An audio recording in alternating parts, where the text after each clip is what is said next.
O sol de fim de tarde entrava pela janela da varanda quando o telefone tocou. Sorri ao ver o nome de Rodrigo, meu filho mais velho, na tela.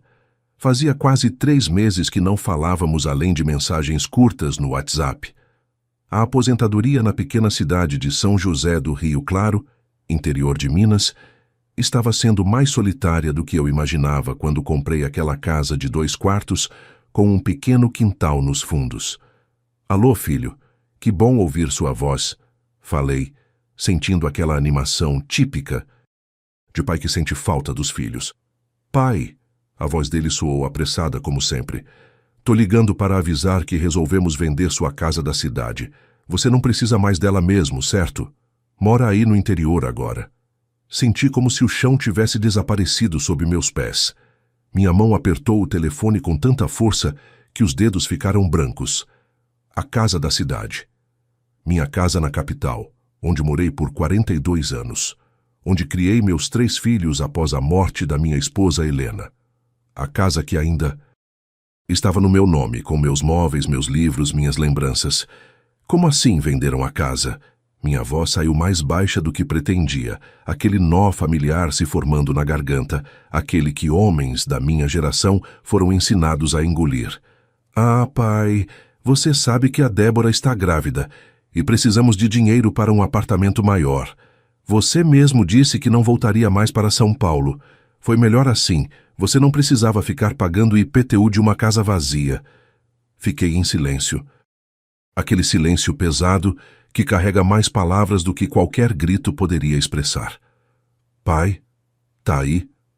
Estou, consegui responder, enquanto minha mente tentava processar o que estava acontecendo. Sentia uma pressão no peito, como se alguém estivesse sentado nele. Minhas mãos tremiam levemente, não de medo, mas daquela raiva contida que homens como eu foram ensinados a sufocar. Olha, já está tudo resolvido. Conseguimos um bom preço. Dividimos entre eu, Cláudia e Mateus. Usamos sua procuração para assinar a papelada. A procuração. Aquela que fiz para que eles pudessem resolver assuntos bancários quando tive pneumonia 2 anos atrás. Que nunca revoguei porque confiei que meus filhos jamais... Senti o suor frio descendo pelas minhas costas. Minha respiração ficou curta. Aos 68 anos eu estava sendo informado, não consultado, que a casa que construí tijolo por tijolo, ao longo de décadas de trabalho, como engenheiro civil, havia sido vendida sem meu conhecimento ou consentimento. Rodrigo, aquela casa é minha. Está no meu nome, vocês não podiam... Pai, não complica, ele interrompeu, com aquele tom impaciente que desenvolveu nos últimos anos. Você sempre disse que deixaria tudo para a gente quando... Você sabe. Só adiantamos um pouco. Você tem sua aposentadoria, sua casinha no interior. Não precisa de mais nada. Minha casinha. Como se fosse um capricho de velho. Como se aquela casa na capital não fosse o fruto de uma vida inteira de trabalho. Como se os móveis lá dentro não guardassem a história da nossa família. Preciso desligar agora, pai. Tenho uma reunião. Depois te mando os detalhes pelo WhatsApp, ok? A gente se fala. E desligou. Assim, simplesmente. Como se tivesse me avisado que ia cortar o cabelo, não que tinha vendido minha casa sem minha autorização. Fiquei sentado na cadeira de balanço da varanda por horas, o telefone ainda na mão, observando o céu escurecer. O aperto no peito não diminuiu. Sentia-me violado, traído pelo meu próprio sangue. Uma vida inteira trabalhando para dar o melhor aos meus filhos, noites sem dormir quando estavam doentes, anos economizando para pagar suas faculdades, e agora isso. O peso da ingratidão é diferente para um homem de 68 anos. Carrega com ele o fantasma do fracasso, a sensação de que falhei como pai, como homem. Que tipo de filhos criei? Onde errei? Estas perguntas martelavam em minha cabeça enquanto as estrelas começavam a aparecer no céu do interior. Naquela noite não consegui jantar. O estômago embrulhado, a boca seca, os olhos ardendo com lágrimas que não me permiti derramar. Uma tristeza profunda que parecia emanar dos meus ossos, misturada com uma raiva silenciosa que não sabia como expressar.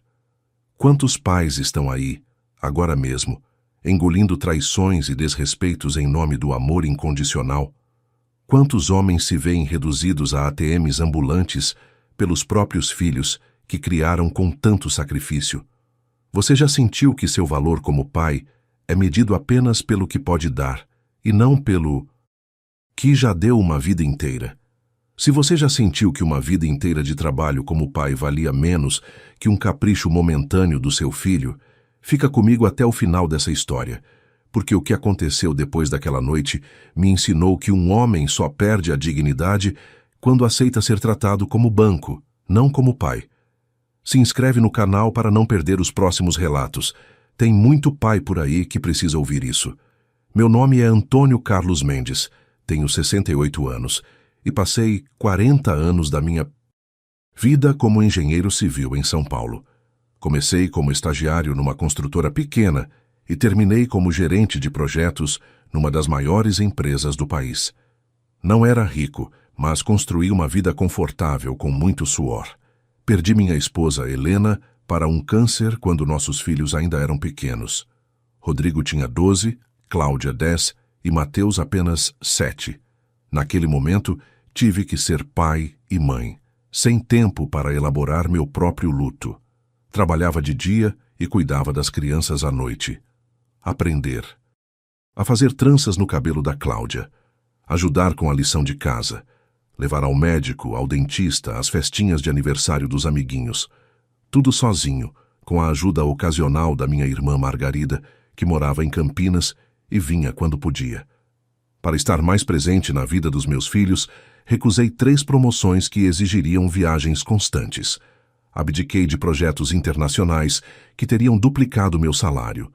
Escolhi ficar, estar presente. Aos finais de semana, enquanto outros colegas jogavam futebol ou saíam para beber, eu estava nos jogos de futebol do Rodrigo, nas apresentações de balete da Cláudia, ajudando o Mateus com as maquetes de ciências. Meu único luxo era uma cerveja gelada na sexta-feira à noite, depois que as crianças dormiam assistindo algum filme antigo na TV. Mesmo quando comecei a receber propostas para sair com outras mulheres, alguns anos após a morte da Helena, decidi que meus filhos viriam primeiro. Eles já haviam perdido a mãe. Não queria que sentissem que estavam competindo por atenção. Economizei cada centavo que pude. Troquei de carro apenas quando o antigo já não tinha mais conserto. Usava os mesmos sapatos até ficarem imprestáveis. Mas nunca economizei quando se tratava da educação dos meus filhos. Escola particular para os 3, cursos de inglês, computação e esportes. Quando chegou a hora da faculdade, vendi um terreno que tinha comprado como investimento para garantir que nenhum deles precisasse trabalhar durante os estudos. Como eu tive que fazer? Lembro como se fosse hoje o orgulho que senti na formatura do Rodrigo em administração, da Cláudia em direito, do Mateus em arquitetura. Nas 3 ocasiões, chorei discretamente, escondendo as lágrimas. Homens da minha geração não foram ensinados a mostrar emoção publicamente, mas por dentro, meu peito parecia que ia explodir de felicidade. Tinha cumprido minha promessa para Helena. Nossos filhos teriam educação de qualidade, não importava o sacrifício. Nos primeiros anos após as formaturas, a relação familiar era próxima e calorosa. Almoços de domingo na minha casa, ligações frequentes, presentes nos aniversários. Rodrigo começou num banco, Cláudia num escritório de advocacia, Mateus numa firma de arquitetura. Ajudei cada um com o primeiro carro, o primeiro apartamento. Era o que um pai fazia, certo? Investir no futuro dos filhos, dar-lhes uma base sólida para começarem suas vidas adultas. Então, gradualmente, algo começou a mudar. Foi tão sutil que nem percebi no início. As visitas se tornaram menos frequentes, as ligações mais curtas. Estamos ocupados, pai. O trabalho tá puxado. Vou viajar com amigos este final de semana. Aceitei, é claro. Eles tinham suas próprias vidas para viver. Quando Rodrigo se casou com Débora, percebi o primeiro grande distanciamento. A esposa dele não parecia gostar muito de mim, sempre com comentários sutilmente críticos sobre a casa, a maneira como eu cozinhava, meu gosto para roupas. Depois foi a vez de Cláudia com Ricardo, um empresário que mal olhava na minha direção durante os raros jantares familiares. Mateus permaneceu solteiro, mas cada vez mais absorvido pelo trabalho e por uma vida social que eu não conhecia. Os almoços de domingo se tornaram almoços mensais, depois encontros apenas em datas especiais. Quando me aposentei aos 65 anos, esperava ter mais tempo com meus filhos e os netos que começavam a chegar. Em vez disso, senti-me cada vez mais isolado em minha própria casa em São Paulo, cada vez menos parte das vidas que ajudei a construir. Foi quando decidi comprar a casa no interior. Um sonho antigo, um lugar tranquilo, com um quintal para plantar, longe da agitação da capital. Pensei que talvez a mudança de ambiente me fizesse bem. Talvez meus filhos gostassem de visitar, de trazer os netos para passar finais de semana no campo. Talvez eu pudesse reconstruir aquela proximidade que parecia ter se perdido. Nenhum deles se ofereceu para ajudar na mudança. Contratei uma empresa, embalei sozinho 4 décadas de lembranças. Levei apenas o essencial para a nova casa, deixando a maior parte dos móveis e objetos pessoais na casa de São Paulo. Vou levar aos poucos, pensei. Não preciso desfazer de tudo de uma vez. Nunca imaginei que 3 meses depois receberia aquele telefonema. Existem sinais que um pai ignora em nome do amor. Pequenas faltas de respeito que são perdoadas antes mesmo de serem reconhecidas. Olhando para trás, vejo que os primeiros sinais apareceram muito antes daquele telefonema devastador. Começou com pequenas promessas quebradas. Rodrigo dizendo que viria me visitar no final de semana e cancelando na última hora. Cláudia esquecendo repetidamente meu aniversário, lembrando apenas dias depois com uma mensagem apressada no WhatsApp.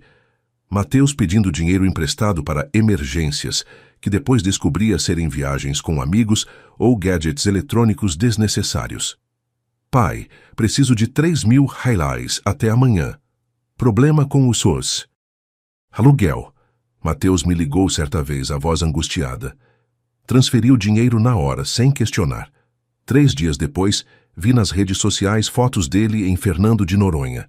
Quando comentei, ele respondeu: consegui resolver o problema do aluguel de outro jeito, e como o dinheiro já estava na conta, aproveitei para tirar uns dias de férias. Depois te pago, relaxa. Esse depois nunca chegou. Ou quando Cláudia me pediu para ser fiador do apartamento que ela e Ricardo alugaram. É só formalidade, pai. Ricardo está ganhando super bem. 6 meses depois, recebi uma ligação da imobiliária informando que o aluguel estava atrasado havia 3 meses. Quando liguei para Cláudia, ela disse que estavam reorganizando as finanças e que logo regularizariam a situação. Acabei pagando 12.000 reais de aluguel atrasado para evitar um processo. Nunca fui reembolsado. Rodrigo, por sua vez, desenvolveu o hábito de pegar emprestado ferramentas, livros, até mesmo móveis da minha casa, que nunca retornavam. Quando eu perguntava, ele dizia: achei que você não estivesse mais usando, pai. Após o casamento de Rodrigo e Cláudia, as coisas pioraram. As visitas, que já eram raras, tornaram-se rituais apressados, sempre com alguma desculpa para não ficarem muito tempo. Os jantares de família transformaram-se em sessões onde minhas opiniões eram sutilmente ridicularizadas ou simplesmente ignoradas. Pai, esse assunto é mais complicado do que na sua época, Rodrigo dizia frequentemente, cortando minhas tentativas de participar das conversas. Seu pai é de outra geração. Ele não entende como as coisas funcionam hoje. Débora comentava com Rodrigo, como se eu não estivesse presente. Ricardo, marido de Cláudia, raramente dirigia a palavra diretamente a mim, preferindo falar sobre mim na terceira pessoa. Seu pai parece cansado hoje. Acho que seu pai não gostou do jantar. Em uma ocasião, comentei sobre a possibilidade de fazer uma viagem para o Nordeste, algo que sempre sonhei. Pai, na sua idade? Melhor ficar quietinho aqui em São Paulo, onde tem hospital bom, disse Cláudia, trocando um olhar com Ricardo. É mesmo, Antônio. Homem da sua idade viajando sozinho é um perigo. E quem vai cuidar da casa? Complementou Débora. Tinha apenas 66 anos na época. Estava em boa saúde, ativo, perfeitamente capaz de viajar sozinho, mas engoli o comentário junto com meu sonho. Tentei muitas vezes manter a família unida apesar dos problemas. Organizava almoços, propunha passeios com os netos, oferecia ajuda quando sabia que estavam passando por dificuldades. Mas cada vez mais, sentia que meu papel havia sido reduzido ao de um fornecedor de recursos, dinheiro, tempo, espaço, sem direito a voz ou consideração. Houve um episódio particularmente doloroso no aniversário de 15 anos da minha neta Beatriz, filha de Rodrigo. Tinha economizado durante meses para comprar um colar de ouro que ela havia comentado que queria. Quando entreguei o presente, ela mal olhou para mim antes de passar o pacote para a mãe dizendo: "Vê aí o que o vovô trouxe." Débora abriu o pacote, examinou o colar e comentou: "É de ouro mesmo ou é banhado?" "Porque a Beatriz tem alergia." "É ouro maciço", respondi, sentindo o rosto quente de vergonha. "Ah, legal", disse Beatriz, ainda sem olhar para o presente. "Obrigada, vovô." Mais tarde, ouvi Débora comentando com outra mãe: "Sogro é fogo, né? Gasta uma fortuna em presente, mas não pergunta o que a menina realmente quer. Ela está querendo um iPhone novo, não um colar antiquado." Naquela noite, deixei o colar sobre a mesa da sala ao sair. Nunca soube se Beatriz chegou a usá-lo. Outro episódio aconteceu quando precisei de ajuda durante uma crise de pneumonia, 2 anos antes de me aposentar. Fiquei internado por uma semana. Liguei para os 3 filhos. Rodrigo estava em uma convenção de trabalho, Cláudia tinha audiências importantes, Mateus estava em um projeto com prazo apertado. Acabei contando com a ajuda de um vizinho para me levar ao hospital e com as enfermeiras para os cuidados diários. No 3º dia de internação, Mateus apareceu por 20 minutos, visivelmente desconfortável no ambiente hospitalar. Trouxe uma muda de roupa e pegou minhas chaves, para verificar se está tudo bem em casa. Mais tarde descobri que levou meu notebook emprestado durante essa visita. Rodrigo veio apenas no dia da alta, para me levar para casa. No carro comentou: "Pai, você precisava mesmo ficar internado? Tem plano de saúde que faz atendimento em casa, sabia? Como se eu tivesse escolhido adoecer. Como se a pneumonia fosse um inconveniente que eu havia criado para atrapalhar suas vidas ocupadas." Foi nessa época que fiz a procuração. O médico havia recomendado repouso absoluto por 2 semanas e eu precisava que alguém cuidasse das contas, dos pagamentos. Rodrigo, como o mais velho, se ofereceu para ajudar. "Faça uma procuração bem ampla, pai, para não precisarmos ficar indo ao cartório toda hora. É só para facilitar." Confiei. E essa confiança agora custava o teto sobre minha cabeça. O mesmo homem que carregou o filho nos ombros um dia se vê sem chão para pisar. Essa frase martelava em minha cabeça enquanto tentava processar a venda da minha casa. Não era apenas a perda material, embora fosse significativa. Era a completa falta de consideração, o desrespeito total pela minha autonomia, pela minha vida. Os empréstimos nunca devolvidos se acumularam ao longo dos anos.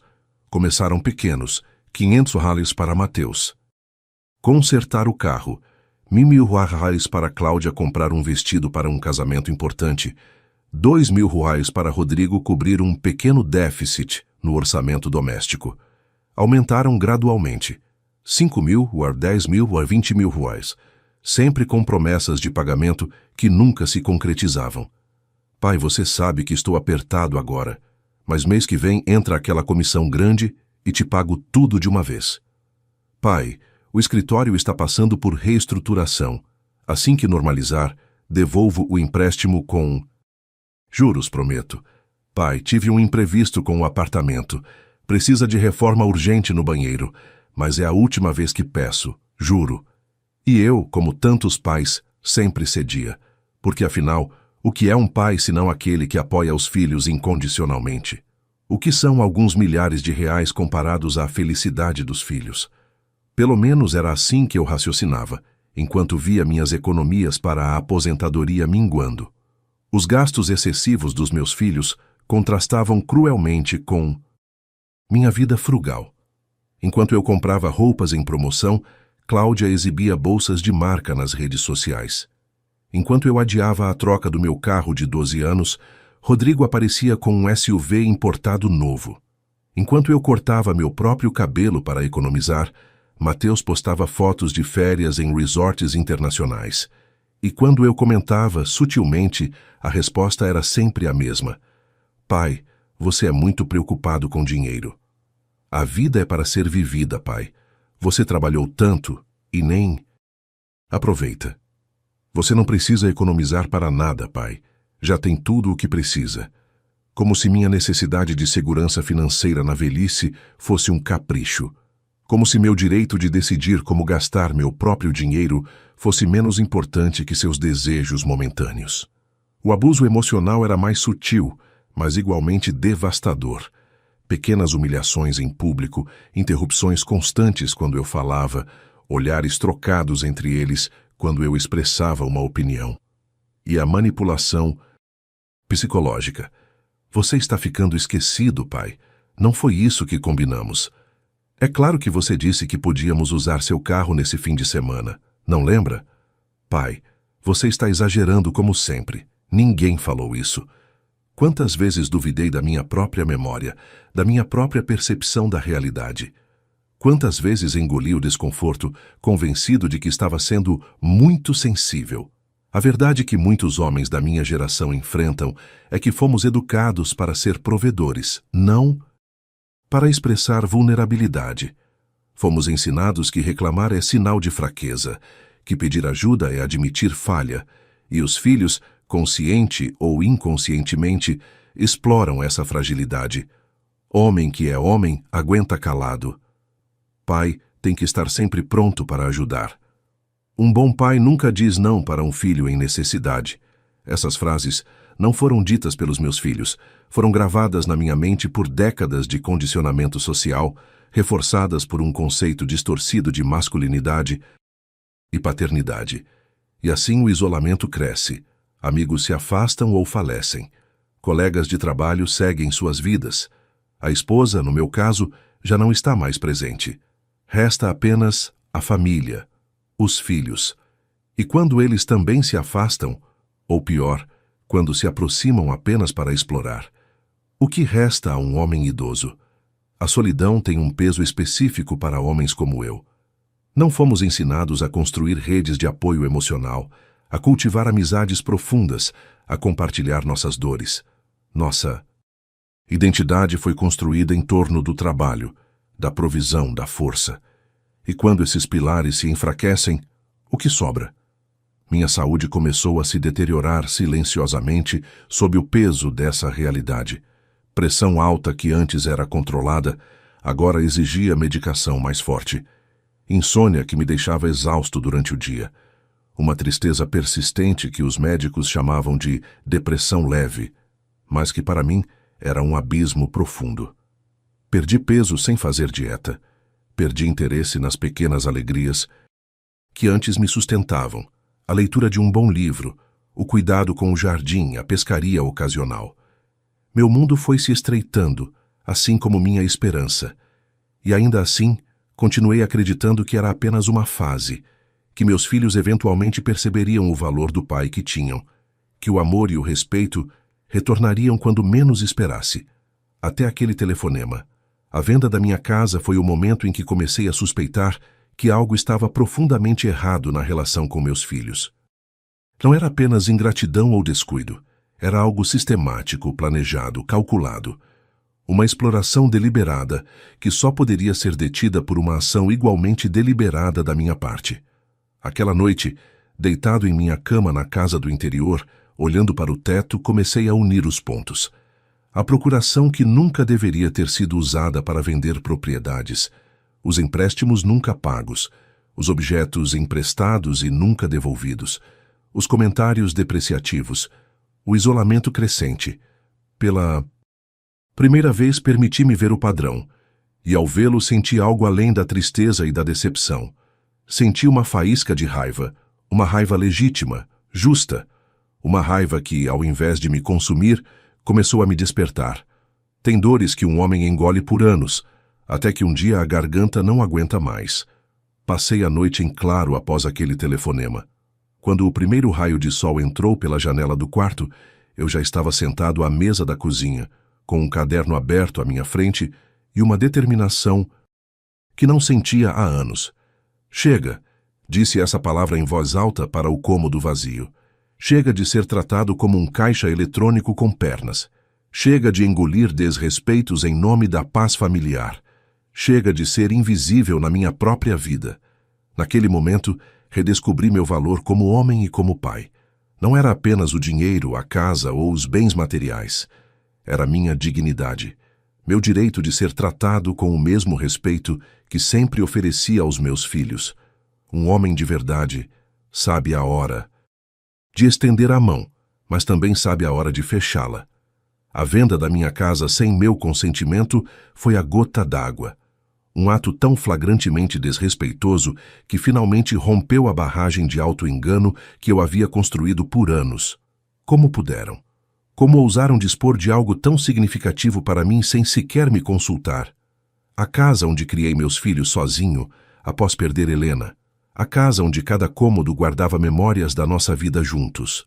O quintal onde plantei a mangueira quando Rodrigo nasceu. A parede da sala onde marquei o crescimento de cada um deles. A cozinha onde passei incontáveis domingos preparando almoços para a família. Não era apenas uma propriedade. Era o repositório físico da minha história como pai. E eles a venderam como quem se desfaz de um móvel velho. A clareza que senti naquela manhã foi quase física, como se um véu tivesse sido removido dos meus olhos. Vi com dolorosa nitidez que o problema não era pontual, era sistêmico. Não eram deslizes ou mal-entendidos. Era um padrão consistente de exploração.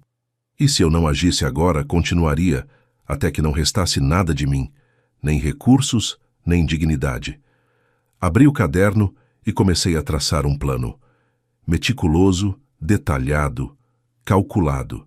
Se meus filhos podiam agir com frieza em relação a mim, eu também poderia agir com racionalidade em relação a eles. Primeiro, fiz um levantamento completo da situação financeira. Somei todos os empréstimos não pagos ao longo dos anos, anotando datas, valores, promessas feitas. O montante me chocou, mais de 380 mil reais ao longo dos últimos 5 anos, dinheiro que saiu da minha aposentadoria, das minhas economias, do meu futuro. Em seguida, listei os bens que foram emprestados e nunca devolvidos, do notebook ao conjunto de ferramentas profissionais que custou uma pequena fortuna, passando por móveis, livros raros da minha coleção, até o relógio de ouro que ganhei na aposentadoria e que desapareceu durante uma visita de Mateus. Depois, fiz um inventário dos meus bens restantes. A casa do interior completamente quitada e em meu nome. O carro já com alguns anos, mas em bom estado. Minhas economias, reduzidas, mas ainda existentes. Minha aposentadoria, modesta, mas estável. E um segredo que nenhum dos meus filhos conhecia. Um apartamento de 2 quartos no litoral de Santa Catarina, comprado lentamente ao longo de 15 anos, com economias que nunca mencionei, em nome de uma holding que criei justamente para proteger esse patrimônio. Havia ainda a questão da Casa de São Paulo. A venda sem meu consentimento constituía fraude, uso indevido de procuração. Eu poderia, se quisesse, contestar legalmente a transação, mas isso significaria um processo potencialmente longo, desgastante, público. Seria efetivo? Sim. Seria o que eu queria? Não tinha certeza. O próximo passo foi consultar discretamente 3 pessoas, um advogado especializado em direito familiar, um contador de confiança e meu velho amigo Eduardo, juiz aposentado que conhecia desde os tempos de faculdade. Não mencionei nomes, não entrei em detalhes emocionais, apresentei os fatos, solicitei orientações. O advogado confirmou o que eu já suspeitava. A venda era contestável legalmente. Explicou as opções, desde uma notificação extrajudicial até um processo por fraude. O contador me ajudou a organizar a documentação financeira, criando um registro claro dos empréstimos não pagos. Eduardo, com sua experiência de décadas na magistratura, ofereceu uma perspectiva mais ampla. Antônio, o que você quer realmente? Recuperar a casa? Punir seus filhos? Ou recuperar sua autonomia e dignidade? Essa pergunta ficou ecoando em minha mente por dias. O que eu realmente queria? Enquanto refletia, continuei minha preparação. Abri uma nova conta bancária em outro banco, transferindo parte das minhas economias. Digitalizei documentos importantes. Troquei as fechaduras da casa do interior. Contratei um advogado para revogar imediatamente todas as procurações existentes. Solicitei a segunda via de documentos pessoais. Pequenos passos práticos que me devolviam um senso de controle sobre minha própria vida. Também comecei a fazer algo que havia negligenciado por anos: cuidar de mim mesmo. Agendei uma consulta médica completa, atualizei meus óculos, comprei roupas novas. Pequenos atos de autocuidado que simbolizavam uma mudança profunda na minha mentalidade. Após 2 semanas de planejamento meticuloso, tomei minha decisão. Não seria movida pela raiva ou pelo desejo de vingança, mas pela necessidade de restaurar minha dignidade e proteger o que ainda me restava. Uma manhã de sábado, sentei-me à mesa da cozinha com 3 envelopes à minha frente. Em cada um, uma carta idêntica, escrita à mão, para cada um dos meus filhos. Reli uma última vez antes de selar os envelopes. Filhos, fui informado por Rodrigo sobre a venda da casa de São Paulo sem meu conhecimento ou consentimento.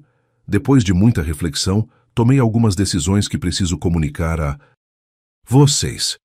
Primeiro, embora a venda constitua uso fraudulento da procuração, não tomarei medidas legais para invalidá-la, contanto que as condições a seguir sejam respeitadas.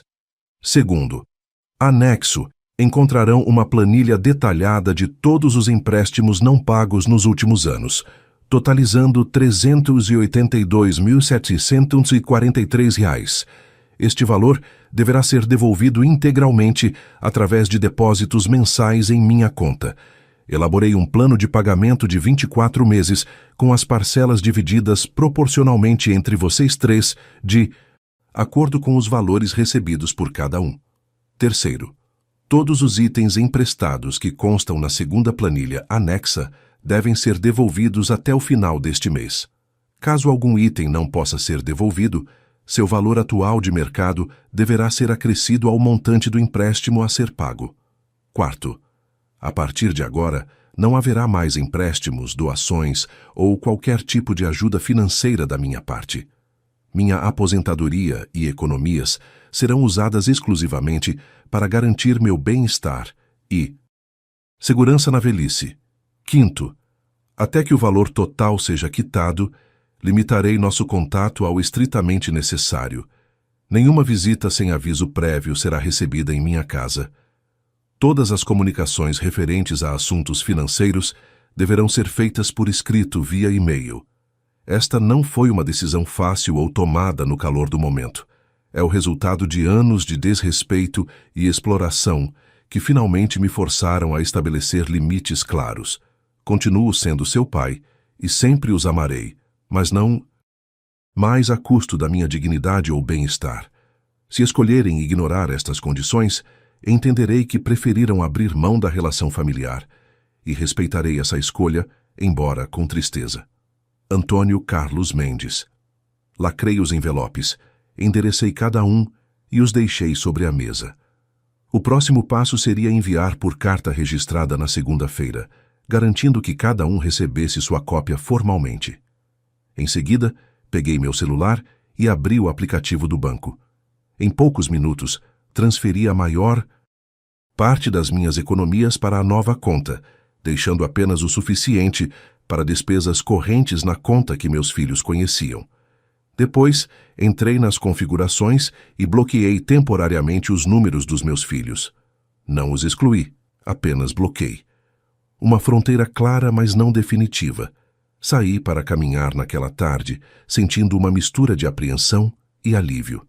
Tinha 68 anos e estava, em muitos sentidos, começando uma nova fase da vida. Uma fase em que estabelecia minhas próprias regras em que minha dignidade não estava à venda, em que meu valor como homem não dependia da aprovação ou exploração dos meus filhos. Só havia uma coisa que meus filhos não sabiam, algo que decidi manter em segredo por enquanto. Eu era o novo dono da casa que eles venderam. Quando Rodrigo me ligou informando sobre a venda, algo me pareceu estranho no tom de voz dele, na pressa em encerrar a conversa. Após a ligação, entrei em contato com um velho amigo que trabalha em uma imobiliária em São Paulo e pedi que investigasse discretamente. Em 24 horas ele me ligou de volta. Antônio, a casa está anunciada por um valor bem abaixo do mercado. É uma liquidação. Eles querem vender rápido. Percebi imediatamente o que estava acontecendo. Não era apenas desrespeito. Era ganância. Vender rápido a qualquer preço para dividir o dinheiro o quanto antes, sem consideração pelo valor real do imóvel, sem pensar que aquele valor menor significaria menos segurança para mim na velhice. Apenas a pressa de colocar as mãos no dinheiro. Através do meu amigo, utilizando a holding que criei anos atrás, fiz uma oferta pelo imóvel. Uma oferta 10% acima do preço pedido, com pagamento à vista, processo acelerado. O tipo de proposta que nenhum vendedor recusaria. E eles não recusaram. A ironia era palpável. Eu estava comprando minha própria casa, secretamente, dos meus próprios filhos. Uma casa que já era minha por direito. A transação foi concluída com surpreendente rapidez. Meus filhos, ansiosos para colocar as mãos no dinheiro, aceitaram todas as condições, incluindo a de não conhecer o comprador, representado apenas por um advogado. Em 10 dias, a casa estava novamente sob meu controle, embora através da holding. O dinheiro da venda já estava na conta conjunta que eles abriram especialmente para essa transação. O que eles não imaginavam é que eu havia instruído meu advogado a inserir uma cláusula específica no contrato. A casa não poderia ser modificada estruturalmente nos próximos 12 meses, e o novo proprietário teria o direito de visitar o imóvel com aviso prévio de apenas 24 horas. Uma cláusula que me permitiria, no momento certo, revelar a verdade. A carta que escrevi não mencionava esse detalhe. Seria minha carta na manga, meu as na manga para o confronto que inevitavelmente viria. O tabuleiro estava preparado, as peças posicionadas. Agora era hora de aguardar as reações e estar pronto para o que viesse a seguir. Pela primeira vez em anos, eu me sentia no controle da minha própria vida.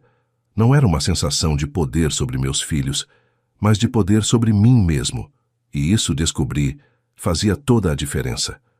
Quando um pai é traído pelo próprio sangue, a cicatriz atravessa gerações. Esta verdade se revelaria nas semanas seguintes, de maneiras que nem eu poderia prever. A reação foi imediata e tempestuosa, exatamente como eu esperava. No dia seguinte ao envio das cartas, meu celular, que havia desbloqueado propositalmente, começou a tocar sem parar. Ignorei as primeiras 10 chamadas. Na 11ª decidi atender. Pai, que história é essa? A voz de Rodrigo explodiu antes mesmo que eu pudesse dizer alô. Pude ouvir o som do trânsito ao fundo. Ele provavelmente estava no carro, provavelmente dirigindo o SUV importado, comprado com parte do dinheiro que me devia. Bom dia, Rodrigo, respondi calmamente. Vejo que recebeu minha carta. Que carta? Que planilha? Que loucura é essa? Você enlouqueceu? 380 mil? De onde você tirou esse número? Da minha conta bancária, respondi mantendo o tom sereno. Dos extratos dos últimos 5 anos, dos recibos que guardei de cada empréstimo que você e seus irmãos pediram e nunca pagaram. Pai, eram presentes, você nunca disse que queria de volta. Sua voz alternava entre indignação e incredulidade. Empréstimos, Rodrigo. Todos vocês sempre usaram essa palavra. Me empresta. Preciso de um empréstimo até o mês que vem. Vou te pagar assim que puder. Essas foram as palavras de vocês, não minhas. Silêncio do outro lado. Então, uma mudança de tática. Olha, pai, a gente está numa fase complicada. Acabamos de comprar um apartamento maior. A Débora está esperando nosso segundo filho. Não dá para pagar isso agora. Entendo, respondi. E como vocês pretendem pagar o apartamento maior? Bem, com o dinheiro da venda da casa, ué. A minha casa, que vocês venderam sem meu consentimento, usando indevidamente uma procuração. Novo silêncio, mais longo desta vez. Você sempre disse que deixaria tudo para a gente quando... Você sabe. Quando eu morresse. É isso que vocês estavam esperando, Rodrigo? Minha morte para terem acesso aos meus bens? Claro que não, pai. Que absurdo! Então por que não esperaram? Por que não conversaram comigo? Por que agiram pelas minhas costas? A gente só queria facilitar as coisas. A voz dele agora soava mais fraca, quase infantil. Para quem, Rodrigo? Para mim ou para vocês? Não houve resposta. O plano de pagamento... Está na carta, continuei. 24 meses, prestações mensais. Escolhi um valor que sei que todos vocês podem pagar sem comprometer o padrão de vida. Estou sendo mais que justo. Mas, pai, e a casa? O que você vai fazer sobre a casa? Nada, por enquanto. Considere o dinheiro da venda como um adiantamento do pagamento que vocês me devem. Descontarei do montante total. Quase pude ouvir os cálculos rápidos que ele fazia mentalmente. A casa havia sido vendida por aproximadamente 900 mil reais, bem abaixo do valor de mercado, que seria em torno de 1,2 milhão. Dividido entre os 3 irmãos, cada um receberia 300 mil. Se descontasse do montante total que me deviam, ainda ficariam devendo cerca de 80 mil. E se a gente não tiver como pagar o resto? Perguntou finalmente a voz agora calculista. Então teremos um problema jurídico, Rodrigo. Uso fraudulento de procuração é crime. Vocês podem enfrentar processos civis e criminais. Estou disposto a evitar esse caminho, mas depende inteiramente da cooperação de vocês agora. Você está nos ameaçando? Estou estabelecendo consequências claras para ações que vocês escolheram tomar. Chame do que quiser. A ligação terminou abruptamente. Ele desligou na minha cara. Não me surpreendi nem me abalei. Era apenas o primeiro round. As próximas horas trouxeram ligações similares de Cláudia e Mateus. Cláudia, usando suas habilidades de advogada, tentou argumentar legalmente que presentes não podem ser retroativamente reclassificados como empréstimos. Respondi simplesmente que tinha documentação e testemunhas de todas as ocasiões em que a palavra empréstimo foi usada, além de promessas de pagamento por escrito em mensagens de texto e e-mails. Mateus, sempre o mais emotivo, oscilou entre súplicas e acusações. Como você pode fazer isso com seus próprios filhos? E você sempre foi um pai controlador, agora está mostrando sua verdadeira face. Ouvi em silêncio, respondendo apenas, está tudo detalhado na carta, Mateus. Escolha de como proceder é de vocês agora. No dia seguinte, recebi 3 e-mails, um de cada filho, todos surpreendentemente similares em conteúdo, sugerindo que haviam conversado entre si e adotado uma estratégia comum. Ofereciam devolver alguns itens emprestados e pagar uma quantia simbólica como gesto de boa vontade. Em troca, pediam que eu reconsiderasse essa abordagem hostil à família. Respondi com um único parágrafo. Não há negociação sobre os termos estabelecidos. Espero o primeiro depósito conforme cronograma até o final deste mês. Então o silêncio. 3 dias sem qualquer contato. Imagino que estavam discutindo, planejando, talvez consultando advogados sobre suas opções. Eu aguardava, sereno. Havia me preparado para uma batalha de longo prazo, se necessário. No 4º dia, a campainha da minha casa no interior tocou às 9h da manhã. Pelo olho mágico, vi Rodrigo, Cláudia e Mateus parados na varanda. Não estavam sozinhos. Débora e Ricardo também estavam lá. A reunião de família completa, exceto pelos netos. Respirei fundo e abri a porta, mas apenas parcialmente, sem convidá-los a entrar. Bom dia, não me lembro de ter recebido um aviso prévio sobre esta visita. Pai, precisamos conversar, disse Cláudia, assumindo naturalmente o papel de porta-voz. Pessoalmente, como família. Os termos foram claros na carta. Comunicações por escrito, até que a situação financeira seja resolvida. Pai, isso é ridículo, explodiu Mateus. Somos seus filhos, não? Clientes de um banco. Interessante você mencionar bancos, respondi calmamente, porque é exatamente como um banco que vocês têm me tratado nos últimos anos. Um banco sem juros, sem prazos, sem consequências para a inadimplência. Viemos propor uma solução, interveio Rodrigo em tom conciliatório. Algo que funcione para todos nós. Pensei por um momento. Não queria uma cena na porta da minha casa, e talvez fosse melhor ouvir o que tinham a dizer, nem que fosse para entender a estratégia deles. 20 minutos, disse abrindo mais a porta. Nenhum minuto a mais. Eles entraram, tomando conta da pequena sala com sua presença. Percebi os olhares avaliativos de Débora e Ricardo, provavelmente comparando a simplicidade da minha casa no interior com a confortável casa de São Paulo que acabaram de vender. Bonita casa, seu Antônio, comentou Ricardo com falsa cordialidade. Era a primeira vez em anos que ele dirigia a palavra diretamente a mim. Não respondi. Apenas indiquei o sofá e as cadeiras. Ficamos em silêncio por alguns segundos desconfortáveis até que Cláudia tomou a palavra. Pai, entendemos que você está chateado pela questão da casa. Admitimos que deveríamos ter conversado antes. Foi um erro. Um erro? Repeti, mantendo o tom calmo. Vender a propriedade de outra pessoa sem consentimento vai além de um simples erro, Cláudia. Como advogada, você sabe disso melhor que ninguém. Ela teve a decência de corar ligeiramente. Quanto aos empréstimos, continuou. Ignorando meu comentário, reconhecemos que houve ajuda financeira ao longo dos anos, mas o valor que você está cobrando é exagerado. Muitas dessas ocasiões foram presentes, não empréstimos. Tenho registro de todas as vezes que a palavra empréstimo foi usada, de todas as promessas de pagamento. Posso fornecer essa documentação ao tribunal se necessário. Tribunal? Interrompeu Ricardo, alarmado. Ninguém falou em tribunal aqui. Ainda não, respondi simplesmente.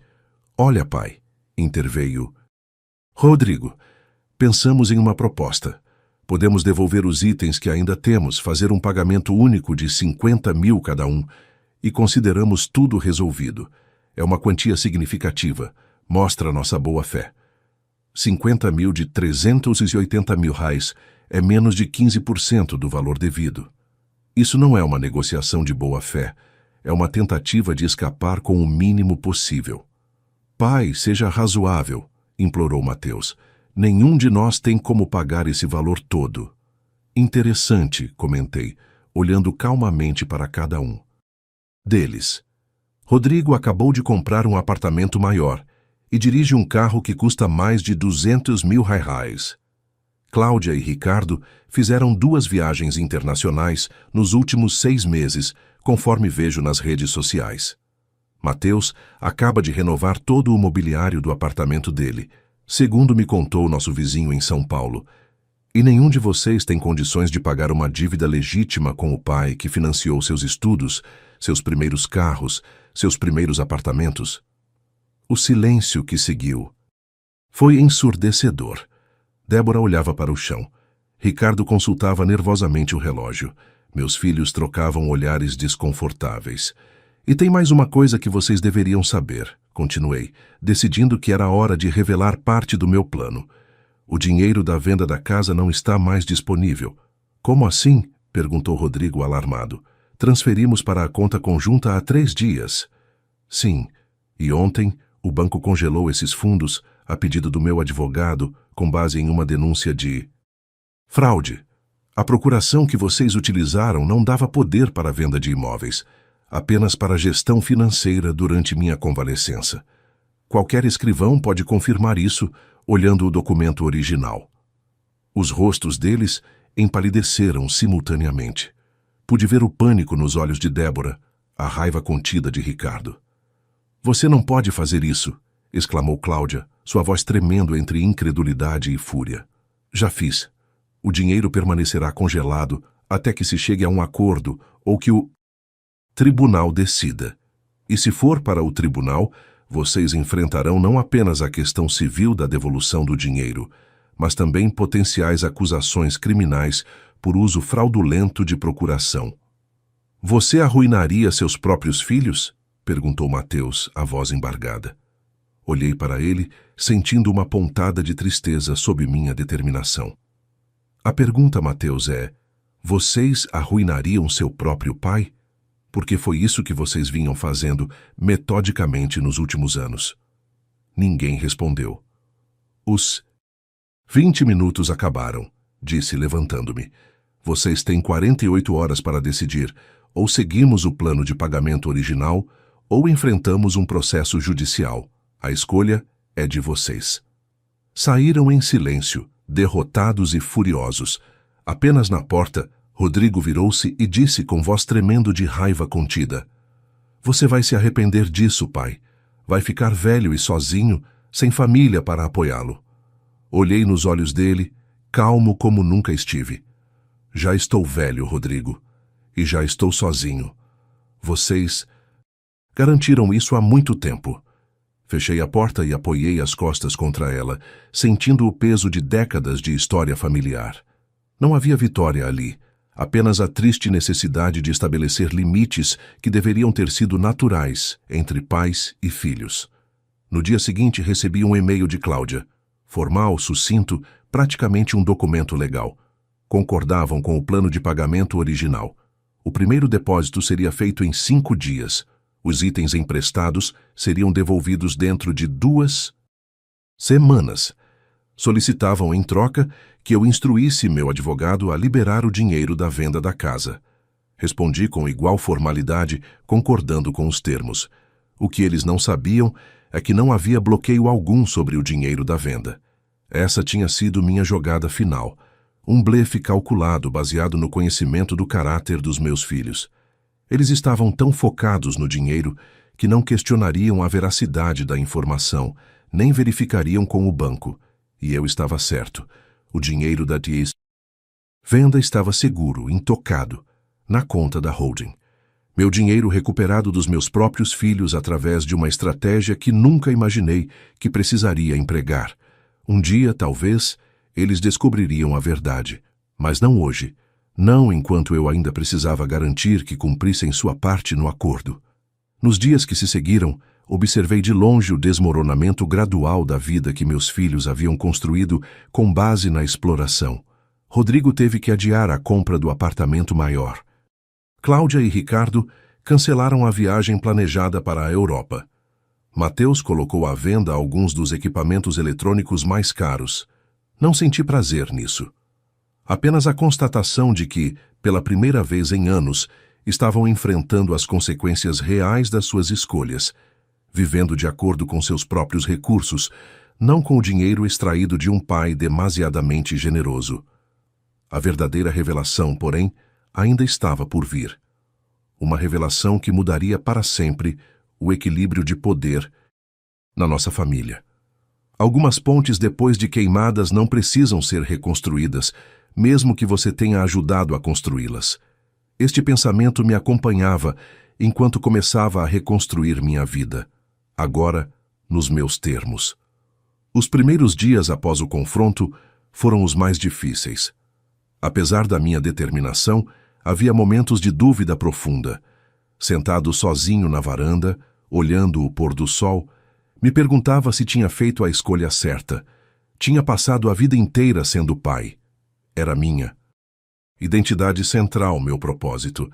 Agora, ao estabelecer limites tão firmes, tinha efetivamente redefinido esse papel.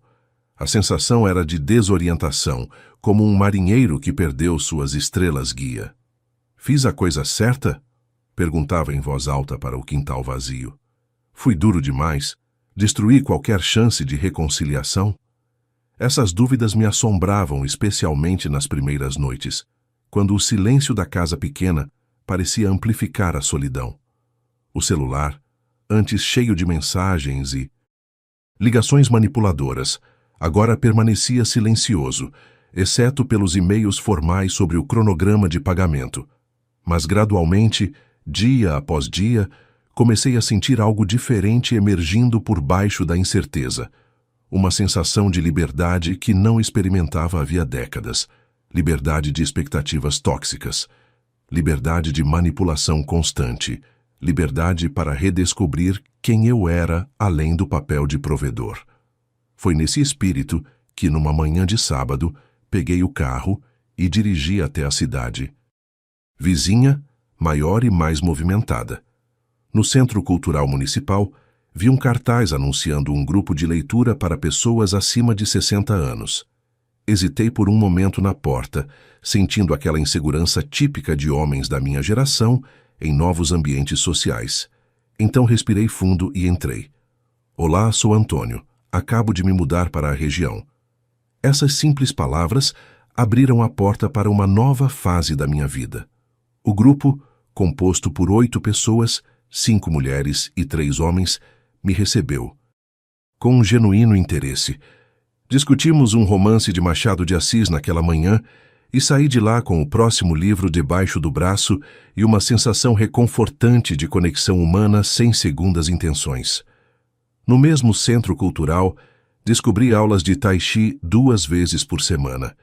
Nunca havia praticado qualquer arte marcial ou exercício oriental, sempre ocupado demais trabalhando ou cuidando da família.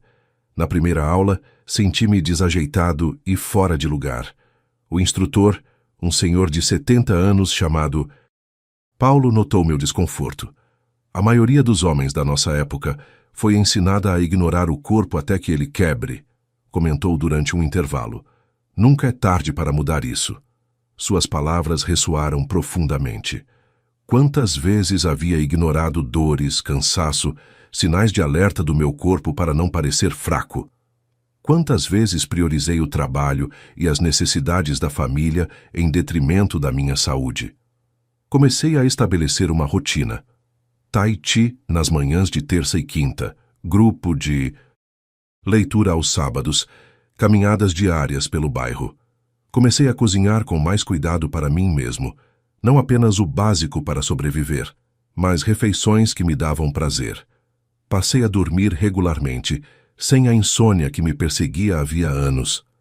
Numa dessas caminhadas conheci Miguel, um engenheiro aposentado como eu, que vivia 2 ruas acima.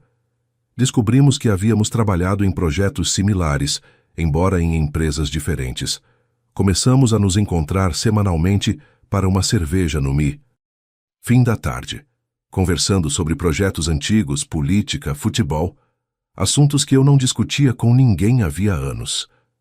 Meus filhos me roubaram, confessei a ele após algumas semanas de amizade. Era a primeira vez que falava abertamente sobre o assunto com alguém que não fosse um profissional contratado. Em vez de desconforto ou julgamento, encontrei compreensão. Miguel havia passado por situação similar com seu irmão mais novo. É difícil para homens da nossa geração impor limites à família, disse ele. Fomos ensinados que nosso valor está diretamente ligado ao que provemos, não ao que somos. Essa observação foi como um raio de clareza. Durante toda a vida, havia medido meu valor como homem pela minha capacidade de prover, de resolver problemas, de sacrificar-me pelos outros. A ideia de que eu poderia ter valor intrínseco, independente da minha utilidade para a família, era revolucionária. Com essa nova perspectiva, comecei a explorar interesses que havia adiado por décadas. Sempre gostei de fotografia, mas nunca tive tempo para praticá-la seriamente. Comprei uma câmera digital decente e comecei a fotografar a natureza ao redor da cidade pequena. O nascer do sol sobre as colinas, o riacho que cortava o parque municipal, os pássaros que visitavam meu quintal. Inscrevi-me em um curso online de italiano, uma língua que sempre quis aprender, inspirado por filmes de Fellini que assistia na juventude. Passei a dedicar 1 hora por dia aos estudos, sentindo um prazer quase infantil ao conseguir formar minhas primeiras frases completas. A transformação física veio naturalmente, acompanhando as mudanças internas. Em 3 meses, perdi 7 quilos que nem sabia que precisava perder. Minha postura melhorou com o Tai Chi. Deixei a barba crescer, algo que sempre quis fazer, mas que Helena não apreciava, e depois mantive o rosto limpo por hábito. A barba veio grisalha, é claro, mas bem aparada, dando-me um ar de distinção que me agradou ao olhar no espelho. Comprei roupas novas, não apenas funcionais, mas que refletiam meu gosto pessoal. Descobri que gostava de cores mais vibrantes do que os tons neutros que havia usado a vida inteira. Um dia, ao experimentar uma camisa azul turquesa, ri de mim mesmo. Quem diria que aos 68 anos eu estaria redescobrindo algo tão básico quanto minhas preferências de cores? Enquanto isso, os pagamentos dos meus filhos chegavam pontualmente na conta.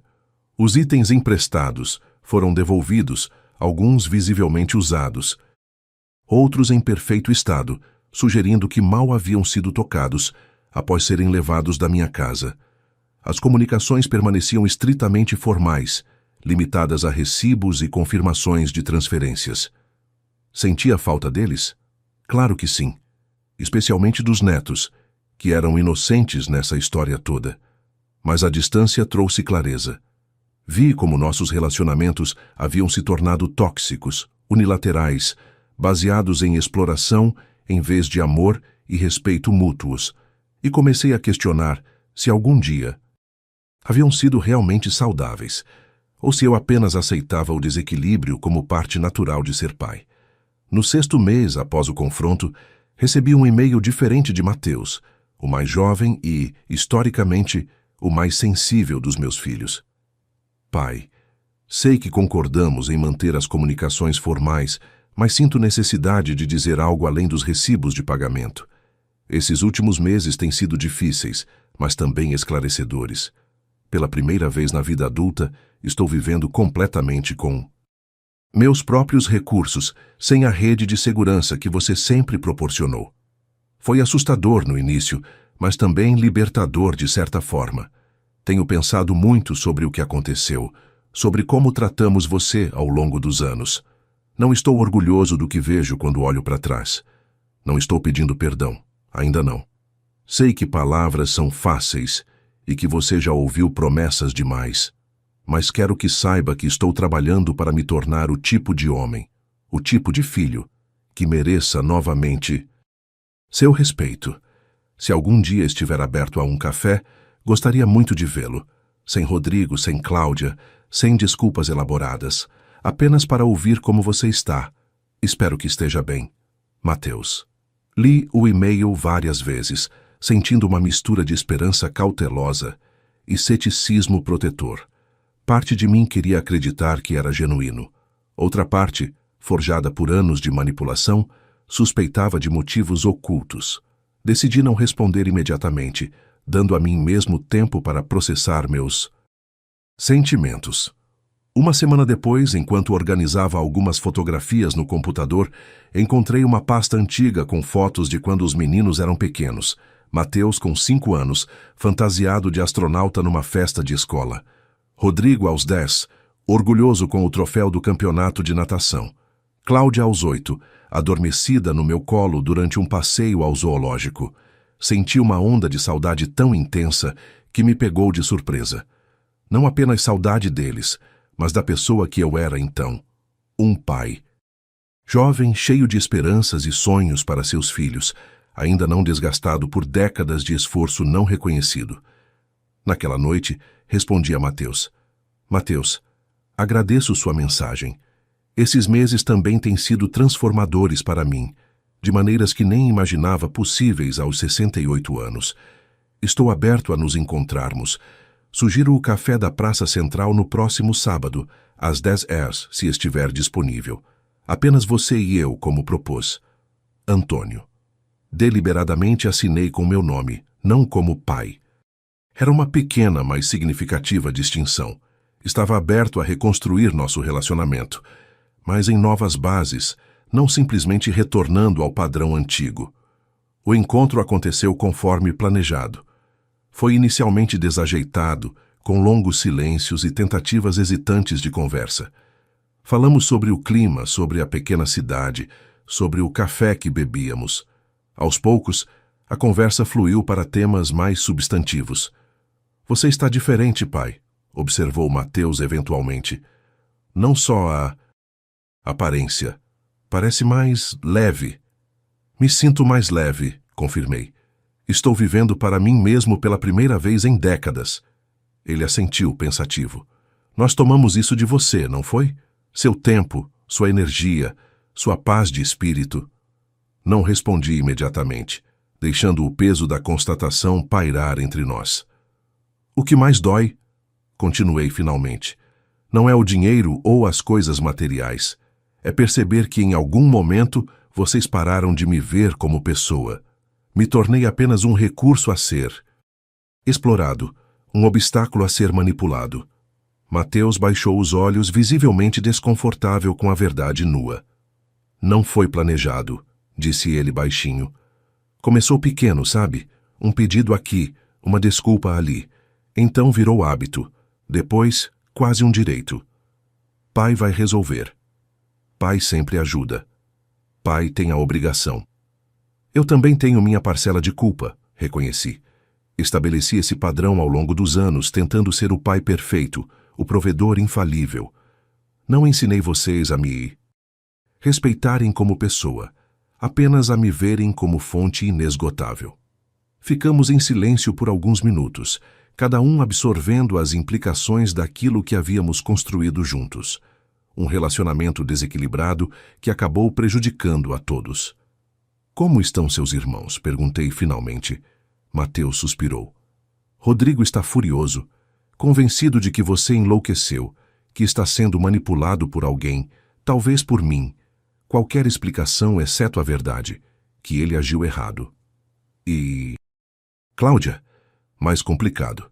Como advogada, ela entende perfeitamente a gravidade do que fizeram com a casa. Acho que está com vergonha, mas é orgulhosa demais para admitir. Disse que vai cumprir o acordo financeiro à risca, mas que acabou como filha. Senti uma pontada de tristeza, mas não surpresa. Cláudia sempre foi a mais orgulhosa dos três. E você? Perguntei olhando-o nos olhos. Por que está aqui realmente? Ele sustentou meu olhar, algo que raramente fazia antes. Porque pela primeira vez na vida, entendi o que significa ser homem de verdade. Não é ter o carro mais caro ou o apartamento mais moderno. É assumir responsabilidade pelos próprios atos, enfrentar as consequências das próprias escolhas. Você me ensinou isso a vida toda, mas eu só entendi quando você finalmente disse não. A sinceridade nas suas palavras me tocou profundamente. Naquele momento, vislumbrei o filho que eu sempre esperei criar. Não perfeito, não infalível, mas honesto, capaz de crescer através dos próprios erros. Isso não conserta tudo, adverti, não querendo criar falsas expectativas. Eu sei, ele assentiu. Não estou pedindo que esqueça ou que volte atrás no acordo. Só queria que soubesse que, pelo menos para mim, a lição foi aprendida. Cara de pau, né? Precisar chegar aos 38 anos para entender algo tão básico. Sorri levemente. Alguns de nós levam 68 anos para aprender a dizer não. Nunca é tarde demais para crescer. Quando nos despedimos, não houve abraços dramáticos nem promessas grandiosas. Apenas um aperto de mão firme e um acordo tácito de que este era talvez o primeiro passo de um longo caminho de reconstrução. Nas semanas seguintes, minha transformação pessoal continuou. Fiz minha primeira viagem solo, uma excursão de uma semana pelo litoral de Santa Catarina, visitando o apartamento que havia comprado secretamente anos antes. Caminhei sozinho pelas praias, jantei em restaurantes sem pressa ou compromisso, tirei centenas de fotografias do mar em diferentes horas do dia. Uma noite, sentado na varanda do apartamento observando o oceano, tive uma epifania. Pela primeira vez na vida adulta, minhas decisões não estavam sendo filtradas por o que é melhor para a família ou o que os filhos vão pensar. Cada escolha, do que comer no café da manhã aonde passar as próximas férias, era exclusivamente minha. A liberdade era ao mesmo tempo assustadora e exhilarante. De volta à casa no interior, encontrei 2 convites inesperados na caixa postal. Um era para uma exposição de fotografia amadora na cidade vizinha, organizada pelo centro cultural que eu frequentava. Paulo, o instrutor de Tai Chi, havia visto algumas das minhas fotos e insistido que eu submetesse 3 para a exposição. O segundo era um convite para um jantar na casa de uma senhora chamada Elisa, viúva como eu, que participava do grupo de leitura. Em ambos os envelopes havia um bilhete manuscrito de Miguel. Antônio, pare de hesitar e diga sim aos 2. Já está mais que na hora de você viver sua própria vida. Miguel. Sorri com a franqueza do meu novo amigo e, pela primeira vez em muito tempo, segui o conselho sem segundas análises. Submeti 5 fotografias para a exposição. Aceitei o convite para jantar. A exposição foi uma surpresa deliciosa. Uma das minhas fotos, um nascer do sol sobre o riacho da cidade, recebeu menção honrosa. O jantar com Elisa foi ainda mais surpreendente. Descobrimos um interesse comum não apenas por literatura, mas por cinema italiano e música dos anos 60. Ao final da noite, combinamos de assistir juntos a uma exibição especial de La Dolce Vita, no cinema da cidade vizinha na semana seguinte. Não era um encontro romântico, ou talvez fosse em parte. Era, mais importante, o início de uma amizade baseada em interesses genuínos compartilhados, sem as complicações de expectativas familiares ou obrigações pré-existentes. Foi por essa época, 9 meses após o confronto inicial com meus filhos, que decidi revelar meu segredo final. Não por vingança ou desejo de humilhação, mas porque a verdade, por mais incômoda que fosse, era necessária para uma real possibilidade de reconciliação. Convidei os 3 filhos para um encontro na casa de São Paulo, minha casa, embora eles não soubessem disso ainda. Para minha surpresa, todos aceitaram, talvez curiosos sobre o motivo do encontro naquele local específico. Chegaram separadamente. Primeiro Mateus, com quem já havia restabelecido algum contato. Depois Cláudia, formal e distante. Por último Rodrigo, visivelmente desconfortável. Nos reunimos na sala onde tantos almoços de domingo haviam acontecido no passado. Obrigado por virem, comecei, indicando que se sentassem. Chamei vocês aqui porque há algo importante que precisam saber, algo que afeta todos nós. Se é sobre prolongar o prazo dos pagamentos, pai, não será possível, adiantou-se Cláudia em tom profissional. Já reorganizamos nossas finanças para cumprir o acordo original. Não é sobre os pagamentos, respondi. Calmamente. É sobre esta casa. Eles olharam ao redor, confusos. A casa estava exatamente como antes, sem qualquer modificação visível. O que tem a casa? Perguntou Rodrigo impaciente. Foi vendida há quase 1 ano. Sim, foi vendida, confirmei. Para mim. Existe uma solidão específica de homem que criou filhos que depois viraram estranhos. Mas existe também uma força especial que emerge quando esse mesmo homem redescobre sua própria identidade. Era uma manhã de domingo, 10 meses após o confronto inicial com meus filhos, quando recebi uma ligação inesperada. O nome no visor me surpreendeu. Era Beatriz, minha neta, filha de Rodrigo. 17 anos recém-completados, ela nunca havia me ligado diretamente antes. Vô, é você mesmo? A voz dela soava hesitante, quase sussurrada. Sim, Beatriz. Que surpresa boa ouvir sua voz. Pai não sabe que estou ligando, ela confessou rapidamente. Na verdade, ele proibiu todo mundo de falar com você, mas eu precisava. Senti um aperto no peito, uma mistura de tristeza pela situação e gratidão pela coragem dela em desobedecer. Aconteceu alguma coisa? Perguntei, preocupado. Não exatamente. Quer dizer, sim, mas não é uma emergência ou algo assim. Ela fez uma pausa. Vô, é verdade que você comprou a casa de volta? A casa antiga em São Paulo? A pergunta me pegou de surpresa. Até onde eu sabia, nenhum dos meus filhos havia revelado esse detalhe aos netos. Quem te contou isso? Ouvi mamãe e pai discutindo. Ela estava furiosa, dizendo que ele tinha sido feito de trouxa pelo próprio pai. Então ele gritou algo sobre você ter comprado a casa sem ninguém saber. Ela hesitou novamente. É verdade? Respirei fundo. Mentia para protegê-la da complexidade da situação familiar ou respeitava sua inteligência com a verdade? Sim, é verdade, respondi finalmente. É uma história complicada, Beatriz. Tenho tempo, ela respondeu simplesmente. E assim, pela primeira vez, contei a história completa a alguém de fora do círculo imediato do conflito. Não o relato amargo de um pai traído, mas a versão ponderada de um homem que havia refletido profundamente sobre suas próprias falhas e as da família que criou. Falei sobre a venda não autorizada, sobre os anos de empréstimos não pagos, sobre a estratégia que elaborei para recuperar tanto meu patrimônio quanto minha dignidade. Quando terminei, houve um longo silêncio do outro lado da linha. Vô, isso é... Uau! Ela finalmente respondeu. Pai nunca contou essa versão. Ele disse que você enlouqueceu de repente e começou a fazer cobranças absurdas. Não me surpreendi. Era a narrativa mais confortável para Rodrigo, aquela que o isentava de responsabilidade. Cada um tem sua própria versão da história, Beatriz. A verdade provavelmente está em algum lugar no meio. Não, vô, algumas coisas são erradas e ponto. Vender sua casa sem permissão? Usar uma procuração daquele jeito? Isso é errado. A clareza moral dela me impressionou.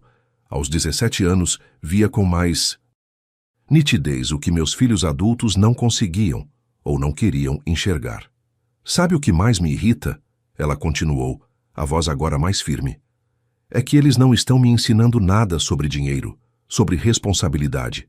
Pai e mãe estão sempre falando sobre comprar coisas, aparecer e impressionar os outros, mas ninguém fala sobre trabalhar pelo que se tem, pagar as próprias contas, como se dinheiro simplesmente aparecesse magicamente. Seus comentários me pegaram de surpresa. Havia presumido que, criada no ambiente materialista que Rodrigo e Débora cultivavam, Beatriz naturalmente absorveria os mesmos valores. E de onde você tirou essa sabedoria toda, mocinha? Perguntei, um sorriso involuntário se formando. Da vovó Helena, eu acho.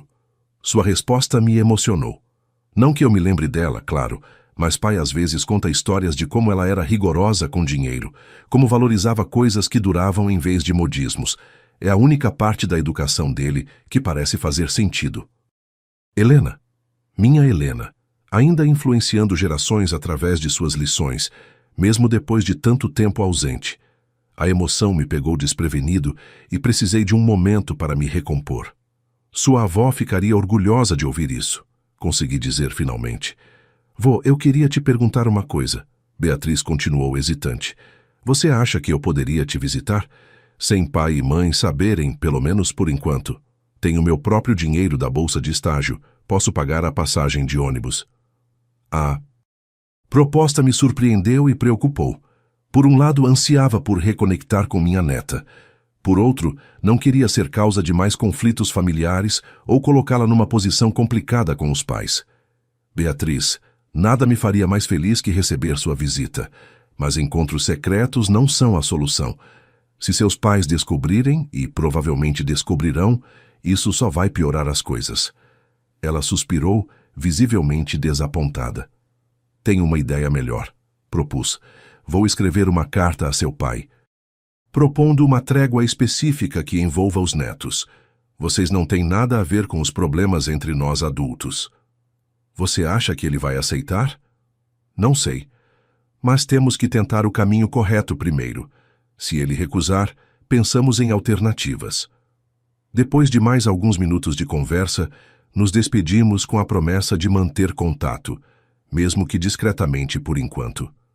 Aquela ligação inesperada acendeu uma esperança que eu não sabia que ainda existia. A possibilidade de que, mesmo com todos os erros cometidos pelos adultos, a próxima geração pudesse aprender e fazer diferente. Naquela mesma tarde, sentei-me para escrever a carta a Rodrigo. Não uma carta de acusações ou cobranças, mas uma proposta simples. Independentemente dos conflitos entre nós, os netos deveriam ter a liberdade de manter relação com o avô, se assim desejassem. Um homem pode falhar como pai, Rodrigo, mas ainda tem a chance de acertar como avô. Escrevi nas linhas finais. Não negue a seus filhos essa conexão por causa de mágoas que são exclusivamente nossas. Uma semana se passou sem resposta. Depois 2. Quando já havia perdido a esperança, recebi um envelope pelo correio. Dentro, um bilhete curto de Rodrigo. Aos sábados, das 10 horas às 17 horas. Busco e deixo, sem discutir o passado com eles. R. Não era uma reconciliação, nem mesmo um reconhecimento dos erros cometidos, mas era uma pequena abertura, uma fresta de luz após meses de escuridão completa. E, para um homem que havia aprendido a valorizar pequenas vitórias, era o suficiente por enquanto. O primeiro sábado foi desajeitado. Rodrigo estacionou em frente à minha casa no interior exatamente às 10 horas. Mal me cumprimentou enquanto Beatriz e seu irmão mais novo, Gustavo, de 12 anos, saltaram do carro. Voltaria às 17 horas, disse secamente, antes de partir com um ronco desnecessário do motor. Mas a tensão inicial logo se dissolveu na alegria genuína de reconectar com meus netos. Beatriz, já quase adulta, alternava entre conversas surpreendentemente maduras sobre seu futuro e momentos de pura travessura adolescente.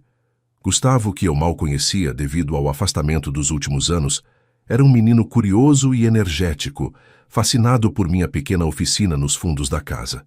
Aquele primeiro sábado se transformou em uma rotina semanal. Aos poucos, Rodrigo começou a demorar alguns minutos na porta, trocando mais que monossílabos comigo. Em uma dessas ocasiões, nossos olhares se encontraram por um momento mais longo e vi algo que me surpreendeu. Não raiva ou ressentimento, mas uma espécie de curiosidade hesitante, talvez até mesmo uma ponta de respeito relutante.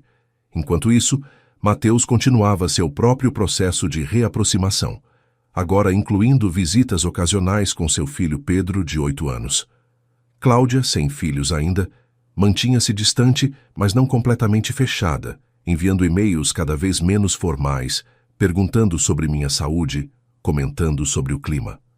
3 meses após o início dos sábados dos netos, como passei a chamar, recebi uma ligação de Mateus num domingo à noite. Sua voz soava estranhamente emocionada.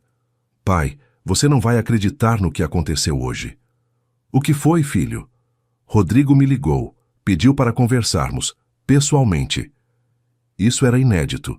Desde o confronto sobre a casa, meus 2 filhos mal se falavam, cada um culpando o outro por diferentes aspectos do conflito. E vocês conversaram? Sim, acabei de chegar de lá. Pai, ele está diferente. Pediu desculpas por me arrastar para o esquema da venda da casa. Disse que tem pensado muito sobre tudo, sobre como tratamos você, sobre o exemplo que está dando para os filhos dele. Senti uma onda de emoção me atravessar. Não esperança ingênua de que tudo seria magicamente resolvido, mas uma satisfação profunda ao perceber que as sementes de mudança estavam germinando, mesmo que lentamente. O que você disse a ele? Que eu também tinha minha parte de culpa, que poderíamos ter feito diferente, todos nós. Mateus fez uma pausa. Ele perguntou se eu achava que você aceitaria conversar com ele. Um dia, não agora, quando ele estiver pronto. Diga a ele que minha porta está sempre aberta, respondi simplesmente. Após desligar, fiquei um longo tempo sentado na varanda, observando as estrelas que surgiam no céu do interior. Não era o final feliz de um filme, com abraços emocionados e todas as feridas instantaneamente curadas. Era algo mais real, mais valioso, o início lento e imperfeito de uma reconstrução. Percebi então uma verdade que havia me escapado em todos aqueles meses. A verdadeira herança que um pai deixa não são casas ou dinheiro, mas exemplos. Ao estabelecer limites claros, ao exigir respeito, ao reconstruir minha vida em bases mais saudáveis, eu estava finalmente oferecendo a meus filhos e netos a herança mais valiosa, um modelo de dignidade e autorrespeito que esperava que um dia compreendessem e talvez até seguissem. Naquela noite, peguei um caderno e comecei a escrever memórias da minha vida, não para publicação ou para mostrar a alguém, mas como um registro da jornada de um homem comum que, aos 69 anos, ainda estava aprendendo e crescendo.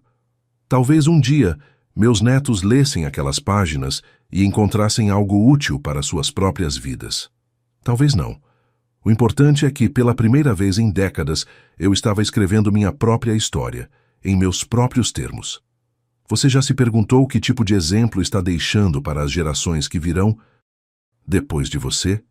Que lições silenciosas seus filhos e netos estão absorvendo através das suas ações, não das suas palavras? A maior herança que um homem pode deixar não cabe em testamentos ou escrituras. Ela se manifesta nas vidas que tocou e nas memórias que construiu. 1 ano e meio se passou desde aquele confronto na casa de São Paulo. Estou agora com 70 anos, sentado na varanda da minha casa no interior, observando o pôr do sol enquanto escrevo estas palavras. Muita coisa mudou nesse período, algumas para melhor, outras simplesmente diferentes. A casa de São Paulo? Decidi mantê-la, mas com um propósito completamente novo. Reformei-a completamente e a transformei em uma pequena pousada, gerenciada por um casal de amigos aposentados que conheci através de Miguel.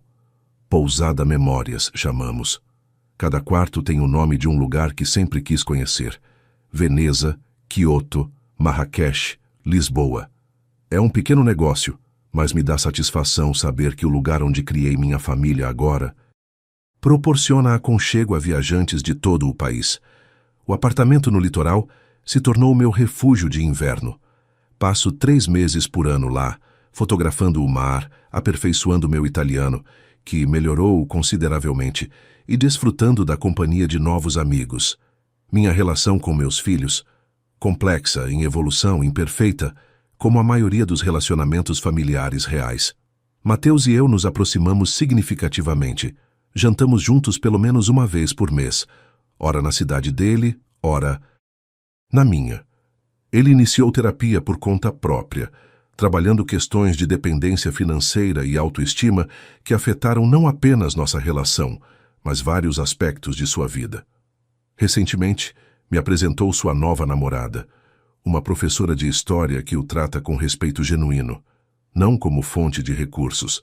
Cláudia demorou quase 8 meses para me procurar novamente. Quando o fez, foi através de uma carta formal, mas surpreendentemente sincera, reconhecendo seus erros e pedindo uma oportunidade de recomeçar. Nossa relação ainda é cautelosa, marcada por encontros esporádicos e conversas que evitam certos tópicos sensíveis. Mas há progresso. No meu aniversário de 70 anos, ela apareceu sem aviso prévio, com um álbum de fotos antigas que havia encontrado no escritório dela. Memórias que pensei terem se perdido para sempre. Rodrigo é a história mais complicada. Por quase 1 ano, manteve-se completamente afastado, comunicando-se apenas através de e-mails frios sobre pagamentos. Então, 3 meses atrás, recebi uma ligação dele às 11 da noite. Estava em um estacionamento de shopping, tendo acabado de brigar com Débora. Entre lágrimas contidas, as primeiras que já ouvi derramar desde a adolescência, confessou que seu casamento estava desmoronando sob o peso de dívidas e expectativas materialistas. Como você conseguiu, pai? Como viveu tantos anos sem se afundar em dívidas, sem deixar o consumismo te engolir? Aquela conversa, tensa e emocionalmente carregada, foi o início de um lento descongelamento.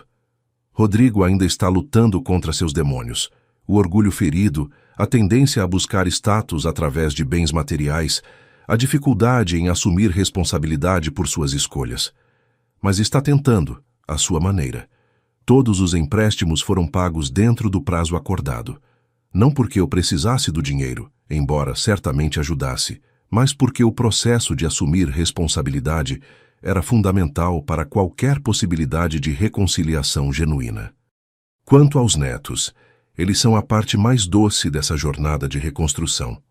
Aos poucos voltaram à minha vida, primeiro através de ligações de vídeo, depois visitas supervisionadas, finalmente estadias mais longas. Beatriz, a neta que mal olhou para o colar de ouro anos atrás, passou 2 semanas comigo neste verão. Aos 18 anos agora, está se preparando para a faculdade de Biologia Marinha. Nas tardes quentes, sentávamos na varanda e conversávamos sobre o futuro dela, sobre minhas viagens, sobre a vida. Em uma dessas tardes, ela fez uma observação que me tocou profundamente. Vô, quando eu era mais nova, você era sempre tão sério, tão preocupado. Agora você ri o tempo todo. Queria ter conhecido esse vô antes. Sua observação inocente continha uma verdade poderosa. Eu era uma pessoa completamente diferente agora. Não porque mudei fundamentalmente quem sou, mas porque finalmente permiti que meu verdadeiro eu emergisse de sob o peso de expectativas e obrigações que havia carregado por décadas. E quanto à minha vida pessoal? Elisa e eu continuamos grandes amigos.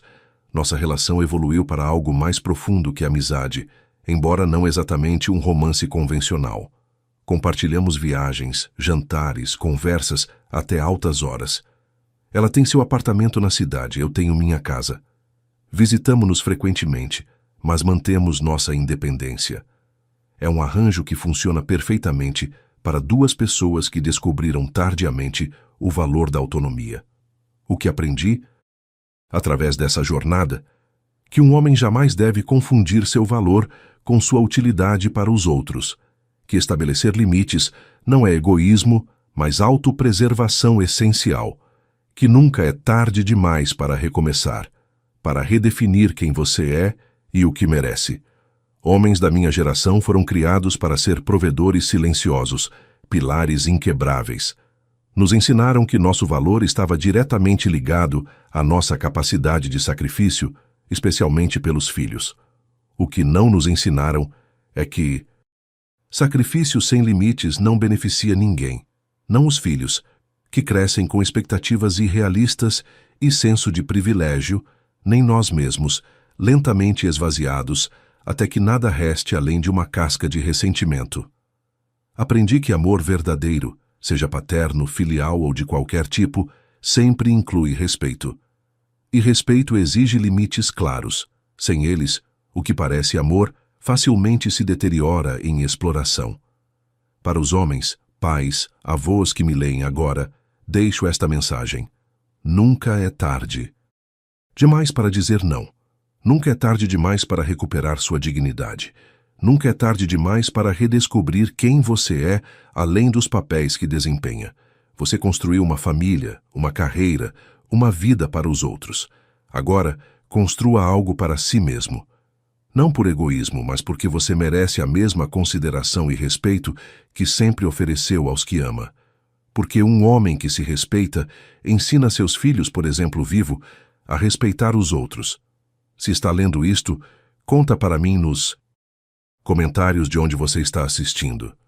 Deixa seu like, se inscreve no canal para continuar acompanhando histórias reais como essa, porque aqui não contamos histórias de vítimas, contamos histórias de homens que escolheram sua dignidade. Um abraço de São José do Rio Claro, onde hoje o pôr do sol está especialmente bonito, ou talvez sejam apenas meus olhos, que finalmente aprenderam a ver a beleza de uma vida vivida nos próprios termos. Quantas vezes nós, homens, engolimos desrespeito em nome da paz? Quantos pais estão financiando a própria humilhação? Eu aprendi aos 68 anos que um homem não precisa aceitar migalhas de quem recebeu um banquete de oportunidades, que ser pai não significa ser explorado e que nunca, mas nunca mesmo, é tarde demais para um homem se reerguer. Você construiu muito mais do que uma família. Construiu um homem que merece respeito. Não esqueça disso.